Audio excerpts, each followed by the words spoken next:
មុនពេលទទួលមរណភាពធម្មបាលកុមារគិតថាគួរតែចាក់ចេញពីប្រាសាទដើម្បីស្ងប់ចិត្តនិងទទួលជោគវាសនាដោយឯកោ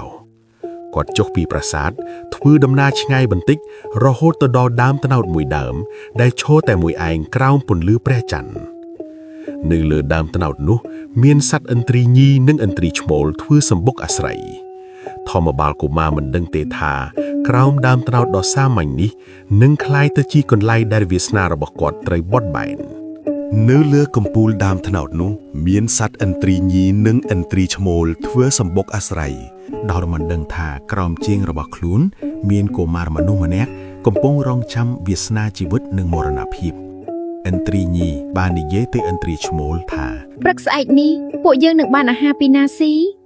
ឥន្ទ្រីឈ្មោលឆ្លើយដោយសំឡេងធម្មតាថាពួកយើងនឹងស៊ីសាច់ធម្មបាលកុមារដែលត្រូវកបិលមហាព្រោះសម្លាប់ព្រោះដោះប្រស្នាមិនរួចពាក្យនោះដូចជាកំបិតមួយចាក់ចូលក្នុងចិត្តធម្មបាលកុមារ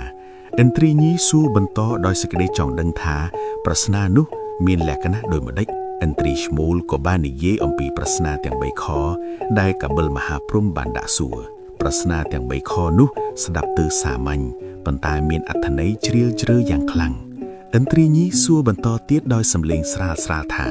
ចុះសិរីសួស្តីទាំង3ពេលនោះស្ថិតនៅត្រង់ណាទៅ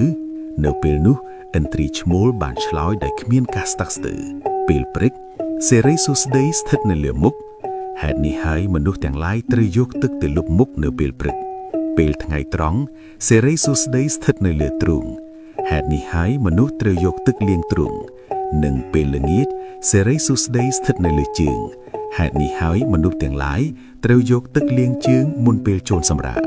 ในขณะនោះដូចជាពន្លឺមួយភ្លឺចេញពីក្នុងចិត្តធម្មបាលកុមារចម្លើយដែលគាត់ស្វែងរកអស់រយៈពេល6ថ្ងៃបានបង្ហាញខ្លួនក្នុងពេលតែមួយយប់ដោយមិនចាំបាច់គម្ពីរមិនចាំបាច់ប្រាជ្ញាខ្ពស់ប៉ុន្តែមកពីការស្ដាប់និងការយល់ដឹងអំពីជីវិតប្រចាំថ្ងៃរបស់មនុស្សធម្មបាលកុមារមិនបានសប្បាយចិត្តលោតឡើងឬស្រែកអាប់អរគាត់គ្រាន់តែញញឹមស្រាលៗក្នុងភាពងងឹតដោយដឹងថាវាសនារបស់ខ្លួនបានបត់បែនហើយពេលវេលានៅសល់តែមួយយប់ទៀតប៉ុន្តែសម្រាប់គាត់វាគឺគ្រប់គ្រាន់នៅព្រឹកបន្ទាប់ពន្លឺថ្ងៃរះឡើងយឺតលើប្រាសាទនិងដើមជ្រៃធំ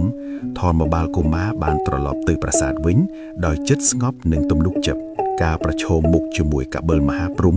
មិនមែនជារឿងគួរភ័យខ្លាចទៀតទេប៉ុន្តែជាពេលវេលាដែលសេចក្តីពិតត្រូវបង្ហាញប៉ុន្តែការឆ្លើយត្រូវប្រស្នាមិនមែនជាចុងបញ្ចប់នៃរឿងទេព្រោះអ្វីដែលនឹងកើតឡើងបន្ទាប់នឹងធ្វើឲ្យមនុស្សលោកទាំងមូលចងចាំរឿងនេះរហូតមកដល់សព្វថ្ងៃព្រឹកនោះ